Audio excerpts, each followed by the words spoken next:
তো 100 কারণ আমি বলতে পারবো এখন, কিন্তু এদের বৈধতা দেওয়ার মতো একটা কারণ নেই। আপনি যাদের বৈধতা দেবেন কোন কারণে একটা দেখান। বিশ্বজিৎকে যারা মেরে ফেলতে পারে, একটা হিন্দু মানুষ যে মেরেছিল ওই শাওন, তাদের একজন আমার সাথে জেলে ছিল। বলছে ভাই এমন কোপ দিলাম, আমারে বারবার বলছিল যে কিসের শিবির, আমি হিন্দু মানুষ, আমি আপনাদের মতো হাফ হাতা না, আমি ফুল হাতা, তারপরেও ছাড়ি নাই। কথা বুঝতেছেন? আমি ওই দিন ওই শব্দটা শুনেছিলাম যে আমরা মুসলমানরা হাফ হাতা আর ওরা ফুল হাতা। একটা একটা করে আপনি জাহাঙ্গীরনগর বিশ্ববিদ্যালয়ের দিকে তাকান, 100 মেয়ের ইজ্জত সম্ভ্রম নষ্ট করার পর ওরা মিষ্টি বিলোচন করেছে যে আমরা সেঞ্চুরি করলাম। 100টা কারণ আমার এই মোবাইলে আছে যে 100টা কারণে ওদের নিষিদ্ধ করা যায়, কিন্তু বৈধতা দেওয়ার জন্য আমি একটাও পাইনি। আপনি তো বলেন তো যে এই কারণে বৈধতা দেওয়া যায়, বলেন তো কি করেছে? এত যা করেছে সবে অবৈধ কাজ।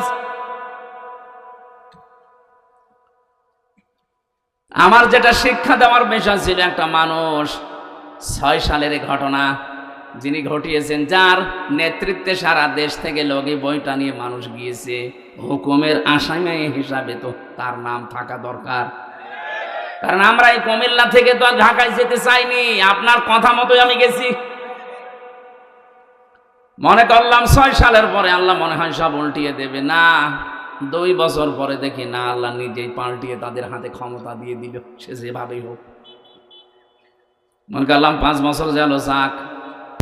ও আল্লাহ 14 সালে 9 সালে দেখি 14 সালে আবার আল্লাহ তাদেরকে দিয়েছে, 18 সালে দেখলাম আল্লাহ তাদেরকে দিয়েছে, 24 সালেও দেখলাম আল্লাহ তাদেরকে দিল। কোরআনের এই আয়াতের দিকে তাকিয়ে মনে করলাম আল্লাহ মনে হয় এই আয়াতে যা বলেছে ঠিক না। ও আল্লাহ কয়দিন পরে দেখি আল্লাহ তার এই আয়াতের বাস্তবতা একেবারে অক্ষরে অক্ষরে দেখিয়েছে। হাত্তা ইদা ফারিহু বিমা উতু, আমি তাদেরকে যে নিয়ামত দিয়েছিলাম, আমার এই দানকৃত ক্ষমতা বলেন, টাকা পয়সা বলেন, পাওয়ার বলেন, প্রভাব প্রতিপত্তি বলেন, যেগুলো নিয়ে তারা শান্তি শান্তি শান্তি অনুভব করত, আমার এই দানকৃত বস্তু নিয়ে যখন তারা আনন্দে আত্মহারা হয়েছিল, ফারিহু বহু বচন আছে, তারা যখন আনন্দে মেতেছিল, আখাযনাহুম বাগতাতান। এখানে যারা আরবি গ্রামার বোঝে জিজ্ঞাসা করেন, আখাযনা এক আলিফ টান আছে, এর ফাইল কর্তা সরাসরি আল্লাহ নিজে, হোম দিয়েছেন। এরপরে আল্লাহ পাক বলেন আমি নিজে তাদেরকে ধরলাম বাগতাতান, আকস্মিক ভাবে। ফাইদাহুম মুবলিসুন, ওরা হতাশ হয়ে গেল, নিরাশ হয়ে গেল। আপনি তাকান আয়াতের দিকে, 1500 বছর আগে নাজিল হওয়া, আমার মনে হচ্ছে 2024 সালের 5 আগস্টে 1:30টার সময় নাজিল হয়েছে। 1:30টার সময় আল্লাহ এমন হঠাৎ করে ধরেছে যে দুপুরে খাবার খাবে তাও সময় পায়নি। এর নাম বাগতাতান, আকস্মিক ভাবে ধরা। এতটুকু আল্লাহ আয়াতটা শেষ করে দেয়নি, পরের শব্দে জানিয়েছেন ফাইদাহুম মুবলিসুন। ও মানুষগুলোর চেহারার দিকে আপনি তাকিয়ে দেখেননি নবী? ওরা হতাশ হয়ে পড়েছে, নিরাশ হয়ে গেছে।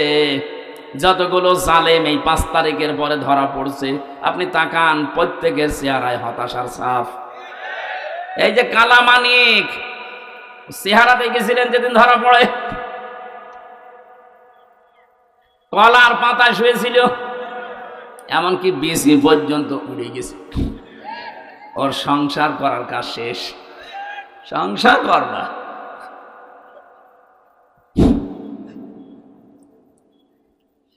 আয়াতের পরের শব্দটা আমার কাছে খুব আশ্চর্য মনে হচ্ছে, ফাকুতিআ দাবিরুল কওমিল্লাযীনা যালামু। আল্লাহ পাক বলেন আমি নিজে জালেমদের শিকড় কেটে দিয়েছি। সুতরাং জালেম যারা, তাদের শিকড় কেটে দিয়েছে সরাসরি কে? এই জন্য জালেমদের কথা শুনে উদ্বুদ্ধ হয়ে এখন যদি দেশে কেউ বিশৃঙ্খলা তৈরি করে, নিজের কপালে নিজে আগুন লাগাচ্ছেন। ওদের যদি ক্ষমতায় থাকতো তাহলে পালিয়ে যেত না, যেহেতু ধরেছে সরাসরি আল্লাহ নিজে। ছাত্র জনতা এটা একটা উপলক্ষ। বিএনপির মতো, জামাত ইসলামের মতো এত বড় বড় রাজনৈতিক দল 15.5 বছরে এক চুলও নড়াতে পারে নাই। সেখানে নিরস্ত্র, কিচ্ছু হাতে নেই, খালি হাতে ছাত্র ছাত্রী। আমার মনে হয় আল্লাহ ঠিক আবাবিল পাঠিয়েছিল। এই শব্দটা তারই প্রমাণ, মাকার না। আমি নিজে একটা কৌশল করলাম। আল্লাহ পাক পরের শব্দ দিয়েছেন মাকারাহুম লা ইয়াশউরুন। এমন কৌশল করেছি যে যারা টেরও পায়নি, কোনদিন ভাবে না যে ছাত্র এই নিরস্ত এদের মাধ্যমে আমাদের পালিয়ে যাওয়া লাগবে, কোনদিন ভাবে না। আল্লাহ রাব্বুল আলামিন পরের আয়াতে জানিয়েছেন ফাংজুর, নজর করে দেখো, কাইফা কানা আকিবাতু মাকরিহিম, দুনিয়ায় যারা ষড়যন্ত্র করেছিল তাদের পরিণাম আমি কি করেছি আপনি তাকান। আন্না দাম্মারনাহুম ওয়া কওমাহুম আজমাইন। আল্লাহ পাক শুধু আন্না দিতে পারতেন, আন্না একালি টান দিয়ে জানিয়েছেন অবশ্যই আমি ওদের এবং ওদের জ্ঞাতি গোষ্ঠী যারা ছিল প্রত্যেকের শিকড় আমি আল্লাহ নিজে কেটে দিয়েছি। তাদের প্রত্যেকের শিকড় কাটার দায়িত্ব কার? এখানে শিকড় কেটে দিলে ওইটা আর দাঁড়িয়ে থাকতে পারে না। এদেশে জালেমদের ভিত আর নেই, ষড়যন্ত্র যাই করছেন বিভিন্ন ইস্যু নিয়ে একটাও টিকবে না। যত ষড়যন্ত্র করবেন এদেশের ছাত্র আর জনতা এরা কিন্তু আরো ইস্পাত শক্ত কঠিন মজবুত হবে। ছোটখাটো যে মনোমালিন্য গুলো আছে আপনাদের এই ছোটখাটো ষড়যন্ত্রের কারণে আরো বেশি মজবুত হয়ে যাবে। শেষে বলবেন আল্লাহ আগেই তো ভালো ছিল। এই জন্য আমার মনে হয় ষড়যন্ত্রের ফাঁদে পা না দেওয়া। ওরা যখন পালিয়ে গেছে আমরা চাই ওরা আল্লাহ বিল্লাহ করে দুনিয়া থেকে মুসলমান হয়ে বিদায় নিয়ে চলে যাক। আর আমরা আহ্বান জানাবো এই দেশ থেকে আমরা যারাই বিদেশে পাঠাই তারা রেমিটেন্স যোদ্ধা, টাকা পয়সা এই দেশে পাঠায়। আপনারা 2 মাস হয়ে গেল একটা টাকাও পাঠাননি, পাঠিয়েছে একটা টাকাও দেয়নি। কি করছেন আপনারা ওখানে? কারো স্বামীর বাড়ি, কারো দুলা ভাইয়ের বাড়ি, অন্তত কিছু দেন। ঋণের বোঝা দিয়ে গেলেন এই দেশে, এত ঋণ করেছেন আপনারা এই দেশে। এখন যত টাকা পাচার করেছেন এটা এখন শোধ তুলতে এই দেশে যেই জন্ম নেবে তার মাথার উপরে 1 লাখ টাকার উপরে ঋণ। আহ্বান জানাবো ওখানে বসে বসে ষড়যন্ত্র না করে, গটি না চেলে 2 বোন মিলে টাকা পয়সা যেগুলো পাচার হয়েছে পাঠান, আমরা ঋণ পরিশোধ করি। এটা আমরা চাই না, এটা সারা দেশের মানুষই চাই। এজন্য আমি আর নিচে নামলাম না। পরের আয়াতটা শুনলে আপনার আরেকটু ভালো লাগবে, বলবো। আপনি আবার অন্য দিকে নেবেন না, দেখবেন মেলে কিনা। আল্লাহ পাক বলেন ফাতিল কাবুয়ুতুহুম খাবিয়াতাম বিমা যালামু ইন্না ফি যালিকা লাআয়াতান লিকাউমি ইয়ালামুন। আল্লাহ ফা দিয়ে আয়াত শুরু করলেন। ফাতিলকা এই সেই ঘর, বাইতুন 1 বছর, বুয়ুত বহু বছর, হোম মানে তাদের। আল্লাহ বলেন এই সেই ঘর, এই যে তাকান, এই সেই ঘর। তিনি যেন আঙ্গুলে ভাবে দিয়ে আমাদেরকে দেখাচ্ছেন, হে নবী আপনি দেখতে পান না? এই সেই ঘর খাবিয়াতান, যেগুলো জনশূন্য করে দিয়েছি, বিমা যালামু, তাদের জুলুমের কারণে। কি জুলুম করেছিল তারা?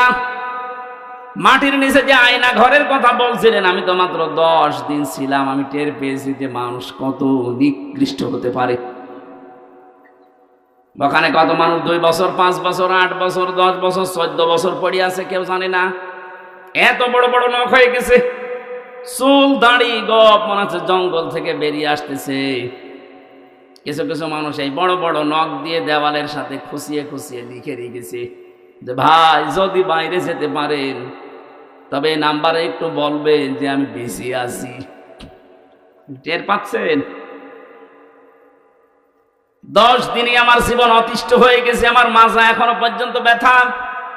মুফতি ফখরুল ইসলাম আমার সাথে ছিলেন, উনি বলছিলেন হামজা ভাই আপনার সাথে কি করে জানি না, তবে আমার এই পায়ের ভেতর দিয়ে হাত দিয়েছে এইভাবে, ওই পায়ের ভেতরে হাত দিয়ে সামনে যে লোহার ব্যারিকেড দেওয়া ওর সাথে আটকে হ্যান্ডকাপ দিয়ে লাগিয়ে দিস। 2 মিনিট 5 মিনিট না, বছরের পরে বছর 1.5-2 মিনিট সময় দিল টয়লেট করার জন্য। সকালে কয়েকটা পচা ছোলা দিয়েছে তো দেখতাম, দুপুর বেলা দিয়েছে, যা খাবার মনে হচ্ছে কেউ মাখিয়ে দিয়েছে। পারলে খান, না পারলে রোজা রাখেন। মাঝে মাঝে ভাবতাম আল্লাহ যারা দায়িত্বে এখানে আছে এরা বাইরে যে সংসার করে কি করে। এদের তো মা বাবা স্ত্রী সন্তান আছে, এদের তো বন্ধু বান্ধব আছে, বাইরে যে এরা মিলামিশা করে কি করে। অবশ্যই এরা লাল পানি খায় অথবা ওরা ঘুমের বড়ি খায়, তাছাড়া স্বাভাবিকভাবে জীবন এই দৃশ্য দেখে যাওয়ার পরে ওদের বাইরে যেয়ে সংসার করা সম্ভব না। এত বড় জুলুম যেখানে করেছিলেন, বিভিন্ন নেতাদের বাড়িতে সন্তান টর্চার সেল আছে, আবরার ফাহাদকে পিটিয়ে মারার মতো জায়গা বানিয়ে রেখেছে। এরকম কঠিন ভয়ঙ্কর দৃশ্যগুলো যারা তৈরি করলেন, আল্লাহ পাক বলেন এই জুলুমের কারণে ওদের বসবাসের ওই ঘর বাড়ি আমি আজ বিরান জনশূন্য উজাড় গৃহ বানিয়ে দিয়েছি। এর বাস্তব প্রমাণ বাংলাদেশ। আপনি আমার কুষ্টিয়ায় চলেন, হানিফের বাড়ি দেখতে, কি জৌলুসপূর্ণ বাড়ি, কি জাঁকজমকপূর্ণ ঘর, অথচ এখন মনে হচ্ছে জাতীয় টয়লেট। শুধু এইটা না, গত পরশুদিন আমি দিনাজপুরে ছিলাম, ওখানকার যিনি এমপি ছিল, মন্ত্রীও ছিল এক সময়, সেই লোকটার বাড়ি আমাকে দেখাতে নিয়ে গেল। কি অবস্থা, আমার মনে আছে 8-9 জন মিলিয়ে একসাথে টয়লেট করছে। মনে আছে জাতীয় টয়লেট পেয়েছে, অথচ কয়েকদিন আগে ওখানে মানুষ গিয়ে দুর্বিসন্ধি করত, ষড়যন্ত্র করত মানবতার বিরুদ্ধে, ইসলামের বিরুদ্ধে, মুসলমানদের বিরুদ্ধে। আপনি মিলাতে পারছেন না, আল্লাহ যেন দেখিয়ে দিচ্ছে এই সেই ঘর, এই সেই। বলেন, আপনি ঢাকার ধানমন্ডি যান, এই সেই ঘর। আজকেও পেপারে দেখলাম 4-5 জন একসাথে বসেছে টয়লেট করতে, প্রসাব করছে, মনে হচ্ছে একবার দল বেঁধে চলে গেছে। আমার বাস্তব জীবনের একটা কাহিনী আমি শিক্ষার জন্য বলি। 2016 সালে গিয়েছিলাম হজে। আমি তাওয়াফ করা শেষ করলাম, তখন বেশ ভালোই লাগছিল। হঠাৎ আমি উপরে গিয়ে যেই দাঁড়িয়েছি দেখি আমার পেটে মারাত্মক ব্যথা। এক পুলিশকে ডাক দিয়ে বললাম, ভাই এতক্ষণ তো ভালোই ছিলাম, এখন আমার পেটে ব্যথা করছে, খুব যন্ত্রণা। পুলিশ আমার দিকে তাকিয়ে ওর ভাষা দিয়ে বলছে, ইয়া হাজি ওর হজ্জাত আয়না বিলাদুকা। ও হাজি, দেশ কোথায়? জি, তুমি বাংলাদেশ। বাংলাদেশ থেকে এসেছি। আমারে বলছে, আপনি এটা কোন জায়গা জানেন না? না তো। বলছে, এটা আবু জাহেলের বাড়ি, আপনি এখনো পায়খানা না করে দাঁড়িয়ে আছেন, তাড়াতাড়ি করেন। হ্যাঁ, সত্যিই পায়খানা করে দেখি আমার পেটের ব্যথা ভালো হয়ে গেছে। আল্লাহ আমাকে জানাতে চেয়েছে, হামজা এত টাকা খরচ করে আসলে 6000 কিলোমিটার দূর থেকে, আর এই শয়তানের বাড়ি পায়খানা না করে চলে যাবা, তাড়াতাড়ি করো। আমার তো মনে হচ্ছে ওই দৃশ্যের পরে বাংলাদেশে বহু জালেমের বাড়ি ঘর আল্লাহ জাতীয় টয়লেট বানিয়ে দেবে। দেশের মানুষের পেটে ব্যথা হবে, বিভিন্ন রকমের মান্যত করবে, ওখানে সে পুরা করবে। এক কথা বলেন না কেন? এখান থেকে আগামী প্রজন্ম যারা যারা যেন শিক্ষা নেয়, এজন্য আগে তিলকার আগে ফা দিয়েছেন, এটা ব্যাখ্যা। আল্লাহ বলেন শুধু এইটাই না, পরবর্তী যারা পৃথিবীতে জালেম হবে, জুলুম করবে, যেখানে বসে ওই জায়গাটা আল্লাহ অভিশপ্ত করে দেবে। এখানে আগামী যারা ক্ষমতায় বসবেন তারা যেন জালেম হয়ে না যান। আমি আশা করছি কথা বোঝাতে পেরেছি। এরপরেও যদি কেউ না বোঝার ভান করেন, এদিকে আসেন, ছড়ি কোদাল দিয়ে বোঝাচ্ছি। এটা আমি আয়াত খেলা করার জন্য পড়ি নাই। আগামীতে যারা চেয়ারে বসবেন তারা যেন জালেম হয়ে না যান, শিক্ষা নেবেন। 5 বছর হয়তো জুলুম করবেন, জনতা কিন্তু জেগে উঠবে। একবার যখন আবু সাঈদের মতো জীবন দিয়া শিখা ফেলেছে, এদেরকে আর দাবানো যাবে না। এক আবু সাঈদের কারণে লক্ষ লক্ষ আবু সাঈদ আজ বাংলার বিভিন্ন জায়গায় দাঁড় হয়ে গেছে। ষড়যন্ত্র যদি না থামে, এরাও কিন্তু জীবন দিতে প্রস্তুত। এই জন্য যে যেই ফাঁদে পা দিয়েছেন থামেন। ইসকনের নাম নিয়ে হোক আর বিভিন্ন নামে আজ যেগুলো চালাচ্ছেন, যেখানে আছেন ওখানেই থামবেন। এটা কিন্তু ইন্ডিয়া না, এটা এখনো বাংলাদেশ। এদের হয়তো আর কিছু নেই, যতটুকু ঈমান আছে ঈমানের সামনে দাঁড়ানোর ক্ষমতা এখনো কারো নেই। কথা বলেন ঠিক কিনা? আমরা আর কিছু না মানি, অন্তত এটা বিশ্বাস করি যে আল্লাহ একজন আছে। এক কথা বলেন না কেন? আমার মনে হয় শুধু আমরা না, এদেশে আমরা যারাই বাস করি অন্য ধর্ম অনুসরণ করতে পারে, কিন্তু উপরওয়ালা একজন আছে এই কথা তারাও বলে। কথা বলেন। আপনি পিনাকি ভট্টাচার্যের দিকে তাকান, আমার মনে হয় যে ওর 100টা কথা বললে 90টা আল্লাহর নামে বলে। অথচ নাম দেখেছেন, ধর্ম দেখেছেন পিনাকি ভট্টাচার্য, হিন্দু মানুষ। আপনি গয়েশ্বর বাবুর কাছে যান, 14টা কথা বললে আমার মনে হয় 10টায় আল্লাহর নামে বলে। পৃথিবীতে যারাই আছে, বিশেষ করে এই বাংলাদেশে, এরা সবাই বিশ্বাস করে আল্লাহ একজন আছে, উপরওয়ালা একজন আছে। কারণ বিপদে পড়লে আমরা দেখি দলমত থাকে না, সবাই তখন ডাকে কাকে? আমি ছোটবেলায় বরিশালে পড়তাম, ওই সময় ব্রিজ ছিল না, নৌকায় যাওয়া লাগতো।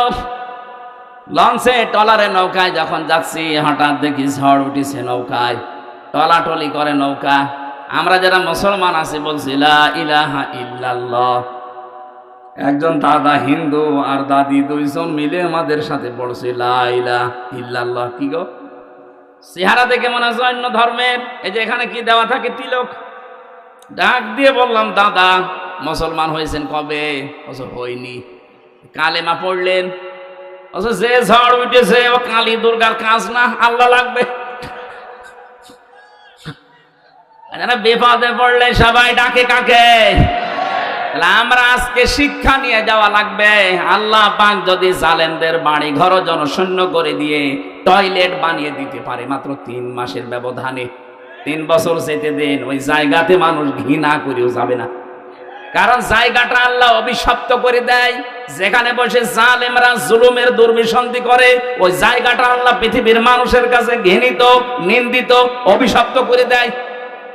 আমরা যারা সামনে কোনোদিন যদি চেয়ারে কেউ যেতে পারি, আমরা আর যাই করি যেন জনগণের সাথে জুলুম না করি। আল্লাহ এটা আমাদের বোঝার মতো তৌফিক দান করো, বলেন আমিন। দরুদ আর সালাম পড়ছি মুহাম্মদুর রাসূলুল্লাহ সাল্লাল্লাহু আলাইহি ওয়াসাল্লামের প্রতি। যারা আনিত আদর্শ পেয়ে আমরা খুশি না বেজার? বলেন বলেন। এই জামানায় যদি হযরতে মুসা আলাইহিস সালাম আসতেন, হযরতে ঈসা নবী পর্যন্ত আসতেন, আর তারা যদি আমাদের নবী মুহাম্মদুর রাসূলুল্লাহকে না মানতেন, বিশ্ব নবী জানিয়ে গেছেন আমি নবুয়ত পাওয়ার পর থেকে কিয়ামত পর্যন্ত যদি মুসা নবী ঈসা নবীও আসে আর আমার আদর্শ বাদ দিয়ে নতুন কিছু মেনে চলে, নবী হওয়ার পরও তারা জাহান্নামী। আপনি এই কথার ওজন টের পাচ্ছেন? এত বড় নবী, আল্লাহর সাথে যিনি কথা বলতেন কালিমুল্লাহ, আল্লাহর রূহ বলা হয় হযরতে ঈসা রূহুল্লাহ। এই সমস্ত নবী এখন যদি আসতেন আর মুহাম্মদুর রাসূলুল্লাহর আদর্শ বাদ দিয়ে যদি অন্য কাউকে মেনে চলতেন, তারা পর্যন্ত জাহান্নামী হয়ে যেতেন। তা আপনি যাকে মেনে চলেন, যার আদর্শ মতো চলেন, উনি কি মুহাম্মদুর রাসূলুল্লাহর চাইতেও দামি? আমি ইঙ্গিত দিলাম, জ্ঞানী মানুষ আশা করছে আপনি বুঝে ফিরেছেন। এরপরও যদি কেউ না বোঝার ভান করে থাকেন, আপনার এখানে বসে নবী ওয়াজ করলো আপনার কাজ হবে না। এই কোরআন কিন্তু নবীজি আবু জেহেলের সামনেও যেভাবে পড়েছিলেন, আবু বকরের সামনেও ওইভাবেই পড়েছিলেন। আবু জেহেল কোরআন শোনার পরে তার শয়তানি বেড়ে গেছে, আর আবু বকর কোরআন শোনার পরে তার ঈমান যা ছিল আরো বেড়ে গেছে। এখানে এখানে যারা বসেছেন, যদি আবু বকরের মতো মন নিয়ে বসেন, ঈমান যা আছে মাস্ট বি আরো বাড়বে। যাদাতুহুম ঈমানা, তাদের ঈমান বাড়তেই থাকবে। কিন্তু আবু জেহেলের মতো মন নিয়ে যদি বসেন, আমি আমির হামজা না, কাবার ইমাম আব্দুর রহমান সুদাইসি ওয়াজ করলেও আপনার ঈমান বাড়বে না, আপনার শয়তানি বাড়বে। আশা করছি আপনি আবু জেহেলের মতো মন নিয়ে না, আবু বকরের মতো মন নিয়ে বসবেন। এক কথা বলেন না কেন? আমার আজকের আলোচনার বিষয় যে জাহান্নামের আয়াত পড়লাম, এমনি পড়ি নাই। পৃথিবীতে যে সেই ধরনের অপরাধ করবে, আল্লাহ পাক তাকে ওই জাহান্নামের দরজা দিয়ে প্রবেশ করাবে। আমি বহুবার এই কুমিল্লাতে এসেছি, বিশেষ করে 3টা বছর তো জালেমের জেলখানায় ছিলাম। এর আগে যতবার এসেছি বহু জায়গায় বলেছিলাম যে জাহান্নাম নিয়ে আমাদের এই দেশে, বিশেষ করে বাংলাদেশ আর ভারত, এই 2টা দেশে একটা ভ্রান্ত তথ্য দেওয়া আছে। আমরা মনে করি জাহান্নাম 7টা আর জান্নাত 8টা। না, জাহান্নামের স্তর বা জান্নাতের স্তর 7টা 8টা হতে পারে, কিন্তু জান্নাত আর জাহান্নাম একটাই। আমি এটা বানিয়ে বলছি না, সূরা নাহাল না হিজর, সূরা হিজরের ভেতরে আছে 14 নম্বর পারার 3 নম্বর পৃষ্ঠা 7 নম্বর লাইনের 43-44 নম্বর আয়াত। আল্লাহ পাক বলেন লাহা সাবাতু আবওয়াব লিকুল্লি বাবিম মিনহুম জুজউম মাকসুম। এই জাহান্নামের দরজা 7টা। যে যে ধরনের অপরাধ করবে আল্লাহ তাকে দিয়ে সেই দরজা দিয়ে প্রবেশ করিয়ে শাস্তি দেবে। তাহলে জাহান্নাম কয়টা? এই যে প্রাইমারি স্কুল দেখেন, স্কুল তো একটা, ক্লাসরুম 5টা। যে যেই ক্লাসে পড়ে সেই দরজা দিয়ে সে প্রবেশ করে। আপনি ক্লাস 5-এ পড়েন, আপনি 4-এর ক্লাসে এসে বসে থাকবেন, আপনার কোনো লাভ আছে? ক্লাস 2-তে পড়েও কোনোদিন ক্লাস 5-এ যে বসে থাকলে লাভ আছে? না। আপনাকে বসতেও দেবে না, ওখানে ক্লাস করতেও দেবে না, কারণ যে ক্লাসে পড়েন ওই দরজা দিয়ে প্রবেশ করে ওই জায়গায় বসেন। জাহান্নাম একটা, তার স্তর আল্লাহ বানিয়েছেন 7টা। আমরা জানি জান্নাত 8টা স্তর বানিয়েছেন, আমরা মনে করি 8টা না। আল্লাহ পাক জান্নাতের স্তর বানিয়েছেন 100টার উপরে, এই কোরআনে আছে। সবগুলো আমরা জানি না, আমরা মাত্র 8টা জানি। আর জাহান্নাম 7টা না, জাহান্নামও 100টার উপরে স্তর আছে, আমরা 7টা বেশি জানি। যে যে ধরনের অপরাধ করবে আল্লাহ পাক বলেন তাকে ওই দরজা দিয়ে প্রবেশ করি আমি আল্লাহ শাস্তি দেব। কারণ জাহান্নামে এটা একটা ফাঁদ। এটা কি? পাখি ধরে মানুষ কি দিয়ে? ফাঁদ দিয়ে। বলেন না কেন? সূরা নাবার 21, 22, 23 এই 3টা আয়াতে ওই তথ্যগুলো আছে। তাফসীরুল কোরআন মাহফিল লিখেছেন, আমরা তাফসীর আকারে কথা বলবো ইনশাআল্লাহ। জবান খুলে এবার পড়েন আউযু বিল্লাহি মিনাশ শাইতানির রাজিম। একটু বাতাস দিতে 5 মিনিট। বিসমিল্লাহির রহমানির রহিম।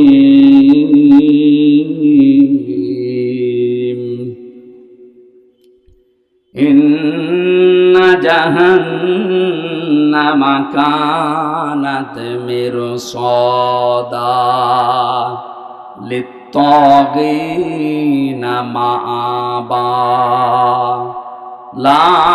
লাবিসিনা ফিহা আহকাবা। সাদাকাল্লাহুল আযীম। সূরা নাবা। নাবা মানে এই আপনারা ঘুমাচ্ছেন, এটা ক্লাস চলছে, 1 ঘন্টার ক্লাস চলছে, ছাত্রের মতো জবাব দেবেন। 1 2 ছেলে মেয়েরা যেখানে জবাব দেয় কি করে? জি বলে এইভাবে বলবেন। যদি বলতে না পারেন যে ক্লাসে আছেন আপনাকে কিন্তু নামিয়ে দেওয়া হবে। এক ছেলে যে কাঁদছিল বাবার কাছে, আব্বা কি হয়েছে? রেজাল্ট দিয়েছে। রেজাল্ট দিয়েছে, কাঁদিস কেন? ফেল করেছিস? কথা বলছে না। যে থাপ্পড় দিয়েছে, বলছে আব্বা ফেল করলে তো একটা কথা ছিল, ছিলাম 5-এ নামিয়ে দিয়েছি 3-তে। কি ছাত্র দেখে, আর পরীক্ষা কি দিয়া দিয়েছে। ফেল করলে তো অন্তত ক্লাসে থাকতে পারতাম। এমন পরীক্ষা দিয়েছি স্যাররা রাগ করে আমার 2-3 নামিয়ে দিয়েছে। এখনো 5 পড়তে আমার 3 বছর লাগবে। এখানে যারা ক্লাস করছেন আজকে জবাব দেবেন একেবারে 5-এর মতো, যেন অন্তত 6-এ ওঠা চায়। এই কথা বলে না কেন? হ্যাঁ, এইভাবে জবাব দেবেন। আজকের আলোচনাটা গুরুত্বপূর্ণ এই জন্যে, পৃথিবীতে আমরা যে সেই ধরনের কাজে আছি, অপরাধে আছি, আমলে আছি, এইটা দিয়ে আল্লাহ জাহান্নামের ওই দরজা প্রস্তুত করে রাখবে। কারণ এটা একটা ফাঁদ আমাদেরকে ধরার জন্য আল্লাহ বানিয়েছেন। আমরা এখন নিজেরাই চিন্তা করবো যে আমাদের জীবনের দিকে একটু তাকাই, আসলে আমি কোন দরজা দিয়ে প্রবেশ করার মতো উপযুক্ত হলাম। যদি হয়ে থাকি তাহলে এই মুহূর্তে রাস্তা বাদ দিয়ে জান্নাতের 100টা স্তর আছে, যে কোনো একটা রাস্তায় আমি দৌড়াবো। কথা বলেন না কেন? আশা করছি আপনি বুঝবেন যদি স্থির থাকেন। আল্লাহ বলেন অবশ্যই জাহান্নাম কানাত মিরসাদা, এটা একটা ফাঁদ, এটা আমি বানিয়েছি। কেন এ ফাঁদ বানালাম? কাদের জন্য? লিত্তাগিনা মাআবা। 1 নম্বরে যারা দুনিয়ায় সীমা লঙ্ঘন করে, 2 নম্বরে এই পৃথিবীর ময়দানে লাবিসিনা ফিহা আহকাবা। 1 নাম্বার কারণটা আমরা শেষ করি আগে। সীমা লঙ্ঘন দুনিয়া যারা করবে তাদের স্থায়ী এবং কোনোদিন তারা এখান থেকে আর বের হবে না, এইটাই তাদের জায়গা। তাহলে প্রথম নম্বরে জাহান্নামে, এই যে একটা নাম, এটা যে দরজাগুলোর নাম বলছি, জাহান্নাম একটা, লাজা একটা, হতমা একটা, হাবিয়া একটা, সাঈর একটা, সাকার একটা, এরকম 7টা দরজা, মেন দরজা আছে, আর ছোটখাটো দরজা 100টার উপরে। এর প্রথমটায় ভয়ঙ্কর একটা নাম জাহান্নাম। নাম কি বলেন বলেন? একটা দরজার নাম মনে করেন এটা ক্লাস 5-এর দরজা, এখান দিয়ে আল্লাহ প্রবেশ করাবে। প্রথম নাম্বারেই তাদেরকে প্রবেশ করাচ্ছে দুনিয়াতে যারা সীমা লঙ্ঘন করেছেন। সীমা লঙ্ঘন কি? সেই দুনিয়া তৈরির পর থেকে আল্লাহ এটা আমাদেরকে আগে জানিয়েছেন, আমাদের আদি পিতা আদমের মাধ্যমে। হযরতে আদম আলাইহিস সালাম জান্নাতের ভেতরে বেশ আরামেই ছিলেন, কিন্তু তার মনের ভেতরে একটা অজানা অশান্তি ঘুরপাক খাচ্ছিল। রব্বুল আলামিন এটা টের পেয়ে তার ঘুমন্ত অবস্থায় বাম পাঁজরের একটা হাড় বের করে একটা সুন্দর মহিলাকে আল্লাহ বানিয়ে রাখলেন, নাম দিলেন হাওয়া। হযরতে হাওয়া এত সুন্দরী ছিল, যেহেতু আল্লাহ নিজে হাতে করে তাকে বানিয়েছেন। আল্লাহ পাক বলেন, লাকাদ খালাকনাল ইনসানা ফি আহসানি তাকওয়িম। মানুষের এই চেহারাকে আমি আল্লাহ এত সুন্দর করে বানিয়েছি। তাফসিরে আয়াতের তাফসির পড়তে গিয়ে দেখলাম পৃথিবীর জমিনে যত নারী আল্লাহ পাঠিয়েছেন, 4 জন নারীকে আল্লাহ সবচাইতে সুন্দর বানিয়েছিলেন। তার 1 নম্বরে হযরতে হাওয়া, 2 নম্বরে ওই যে সুলাইখা, 3 নম্বরে ইব্রাহিম নবীর প্রথম স্ত্রী হযরতে সারা, 4 নম্বরে নবীজির ছোট মেয়ে হযরতে ফাতেমাতুজ জহরা রাদিয়াল্লাহু তাআলা আনহা। এত সুন্দর করে আল্লাহ তাদেরকে বানিয়েছিলেন, কিয়ামত পর্যন্ত এত সুন্দরী মানুষ আর দুনিয়ায় আসবে না। আমরা ঐশ্বরিয়াকে দেখে অনেকে অজ্ঞান হয়ে যায়। হযরতে আদমের স্ত্রী হাওয়া আলাইহিস সালাম আমাদের আদি মাতা, তাকে দেখলে আপনি না খেয়ে থাকতেন। এজন্য আমাদের আদি পিতা হযরতে আদম ঘুম ভাঙার পরেই তাকে দেখলেন, তাকালেন, ধরতে গেলেন। এটা বিপরীত লিঙ্গের প্রতি একটা আকর্ষণ। এক কথা বলছেন, বিপরীত লিঙ্গের প্রতি এটা কি? আরো জোরে বলেন। এটা তৈরি করে দিয়েছে কে? যুয়িনা লিন-নাসি হুব্বুশ শাহাওয়াতি মিনান নিসা।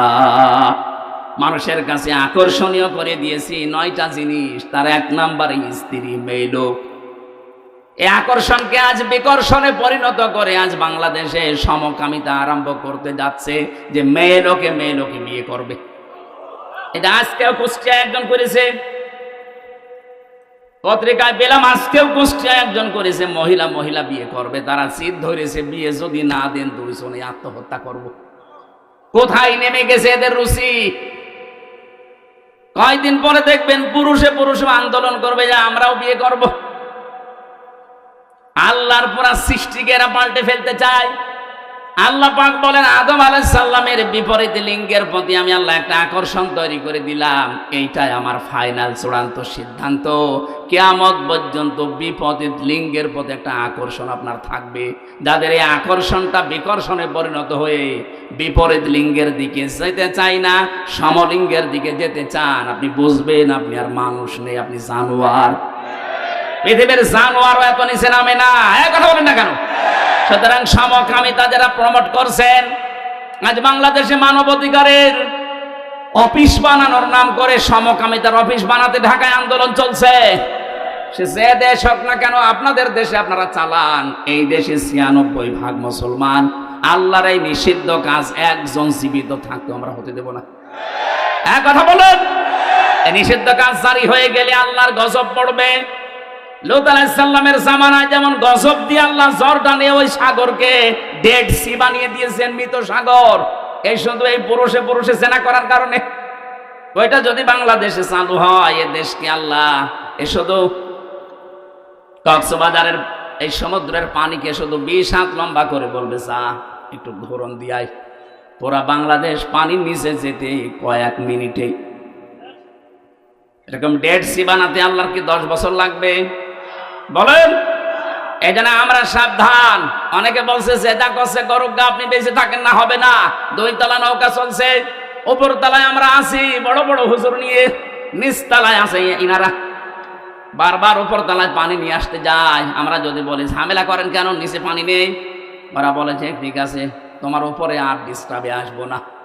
নিচে তক্তা একটা খুলে নিয়েছে, ওপরে আমরা যদি এই দৃশ্য দেখে বলি ঠিক আছে যে যা করছে করুক গা, লা ইলাহা ইল্লাল্লাহ। ওরা যেমন নিজেরা ডুববে আমাদেরকেও ডুবাবে। এখন এই পানি থেকে যদি বাঁচতে চান, এই কাজ যারা করছে তওকার তক্তা যারা খুলে ফেলছেন, অবশ্যই উপরে যারা আমরা আছি লা ইলাহা ইল্লাল্লাহ এখন বাদ দিয়ে তাড়াতাড়ি করে ওদের নিষেধ করা লাগবে। যদি নিষেধ শুনতে না চায় পিটানো লাগবে, পিটিয়েও কাজ না হলে বেঁধে রাখা লাগবে, বেঁধে রেখেও কাজ না হলে মেরে ফেলা লাগবে। কথা বলছেন কেন? কারণ আমাদের তো বাঁচা লাগবে নাকি? আপনি সমকামিতা আরম্ভ করে শুধু নিজেরা মরবেন না, আল্লাহ রাগ করে যদি গজব দেয় আমরাও মরবো। এই কারণে আমার বাঁচতে হবে আগে। আপনি এই কাজ করতে পারবেন না। এই জন্যই তো বাংলাদেশে এত আন্দোলন হচ্ছে যে ফারুকীকে তাড়াতাড়ি সরান, সে সমকামিতা প্রমোট করে। আমরা ফারুকের বিরুদ্ধে না, কিন্তু তার এই নিকৃষ্ট কাজের বিরুদ্ধে। সে যে সিনেমাগুলো বানিয়েছে এই ব্যাচেলর, 60% সিঙ্গুলার নাম্বার, একটাতেও মুসলমানের কোনো উপকার হয় দেখান, শুধু চরিত্র ধ্বংস করা আর পরকীয়া প্রেম কি করে করা যায় সেইটা শিখিয়েছে। এখন প্রশ্ন আসতে পারে হুজুর আপনি কয়দিন দেখিয়েছেন, আমার দেখা লাগে না। এগুলো স্ক্রিপ্ট দেখলেই বোঝা যায় যে এর ভেতরে আছে কি।